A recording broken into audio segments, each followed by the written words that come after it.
Hare Krishna.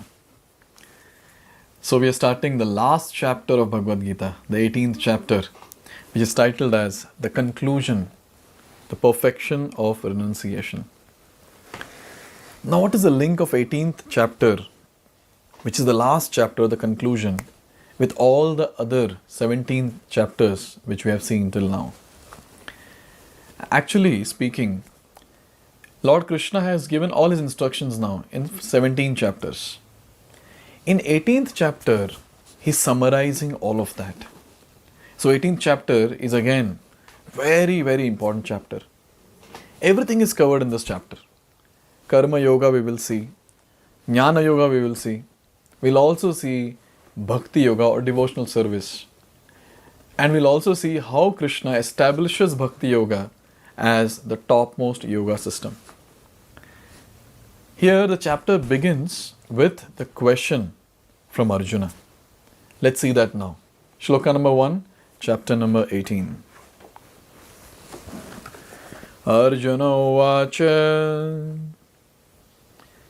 Sanyasasya Mahabaho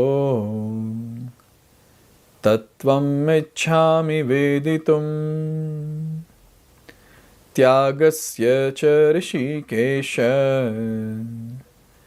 Prathakeshi Nishodhana. So here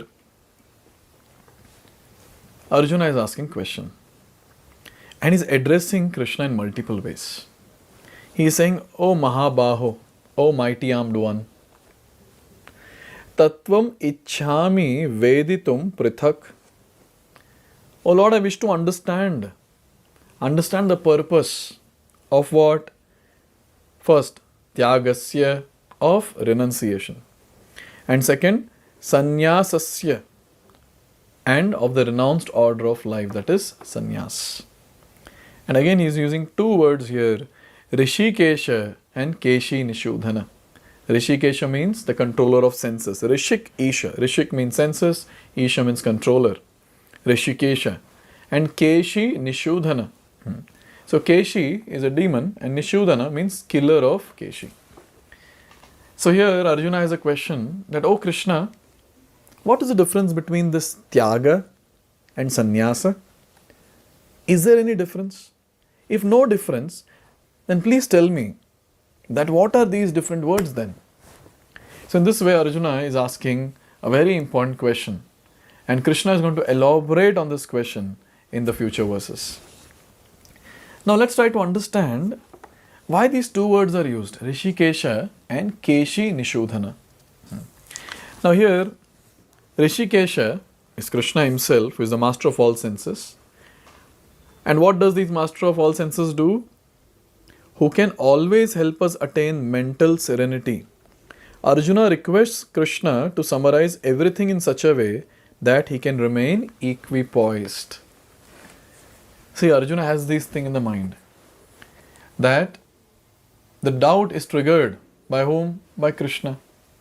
So the intelligence is triggered by Krishna, by which he is thinking, and then the doubt is arising.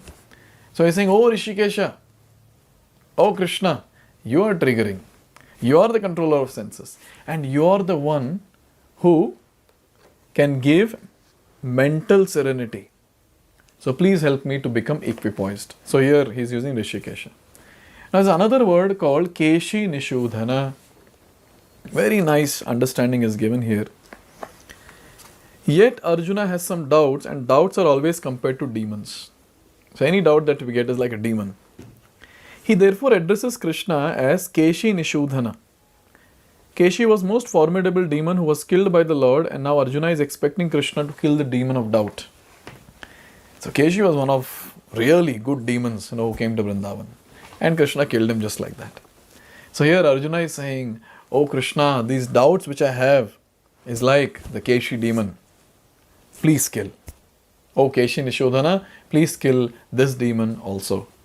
So in this way Arjuna very, very meticulously, very wonderfully, he's using these two words, that is Rishikesha and Keshi Nishodhana. Now let's try to understand the various aspects given in the purport. Now, there are 3 parts to Bhagavad Gita. First 6 chapters, middle 6 chapters, and last 6 chapters. Here it is said, in the first 6 chapters, the stress was given to devotional service. Yoginam api sarvesham, of all yogis or transcendentalists, one who always thinks of me within himself is best. So in the first 6 chapters, Karma Yoga is spoken, and then it is established that how devotional service is the topmost. So very nicely, Krishna has given this in the first 6 chapters. Now in the middle 6 chapters, what is given? In the next 6 chapters, pure devotional service and its nature and activity were discussed. So from chapter number 7 till chapter number 12, very nicely, pure devotional aspects were mentioned by Lord Himself. And now from chapter number 13 to 17, what was given? Here it is said. In the third 6 chapters, knowledge, renunciation, the activities of material nature, the transcendental nature, and devotional service were described. So if we properly analyze, in all the 18 chapters, what is stressed upon, what is established as the topmost is devotional service or bhakti yoga. See, only Krishna can do this. He has given us all the different types of yoga systems, and in that He is establishing bhakti yoga as the topmost. And by this He is telling all of us that practice devotional service, become a pure devotee. Here it is said that it was concluded that all acts should be performed in conjunction with the Supreme Lord. We remember the last few shlokas of 17th chapter. Om Tat Sat were used. And it is said, when we chant the holy name, the activities that we do, they become completely spiritual. Or whatever shortcomings are there in those spiritual activities, they are taken care. The third part of Bhagavad Gita has shown that devotional service and nothing else is ultimate purpose of life. Vedanta Sutra is meant for understanding devotional service. For Lord Himself is the composer of Vedanta Sutra and He is its knower. Where is this mentioned? 15th chapter, 15th shloka. Vedaisya sarver ahameva vedyah. Who is supposed to be known in all the Vedas? Krishna is saying, I am to be known. And then Vedanta Krit, if you ask him, who has written? He is saying Vedanta Krit. I wrote it. I compiled it. Vedanta Krit. Who knows the Vedas very nicely? Krishna is saying, Vedanta Vit. I am the one who knows the Vedas. So in this way we understand that Krishna is the compiler, Krishna is the knower, and Krishna is to be known. Now here we have to understand some of the important points which I mentioned.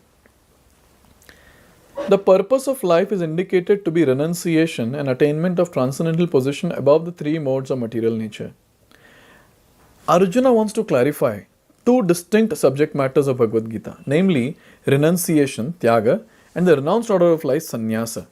Thus he is asking the meaning of these 2 words. Many times people feel that as soon as we start practicing bhakti, we should just give up everything and just go, renounce everything and go away, from this entire society. This particular thing will become very, very clear now in this particular chapter when Krishna will start answering this particular question of Arjuna. How wonderful is it? How wonderful it is. Arjuna is asking question on behalf of all of us. He is asking Krishna, please tell me what is tyaga and what is sannyasa, so that in future when people will watch Śloka Day videos, they'll get to know clearly that by practicing bhakti, one need not go away from this entire society, but stay in the society and practice bhakti in such a way that they will get higher taste. They'll do their duty, giving their 100%, but internally they'll become detached from this entire world. They will be in this world, but not of this world. This is a very, very important point. And what are we supposed to do for what are we supposed to do for this? Is there any particular way? Same thing. Devotional service starts with chanting, continues with chanting, and there is no end for devotional service. What are we supposed to chant? Hare Krishna, Krishna Krishna, Hare Hare, Hare Ram, Ram Ram, Hare Hare. This mantra should be chanted mantra meditation or japa or chanting, whatever we call it as, we should do it every single day. And just by chanting the Hare Krishna Mahamantra and doing various devotional activities, what will happen is we will understand and realize Tyaga and Sannyasa.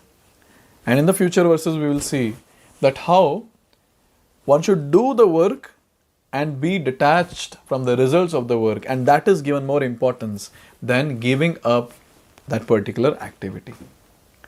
So let's hear from Krishna the answer to this question. What is the difference between Tyaga and Sannyasa? Let's see that in the next video. Hare Krishna. Hare Krishna, Krishna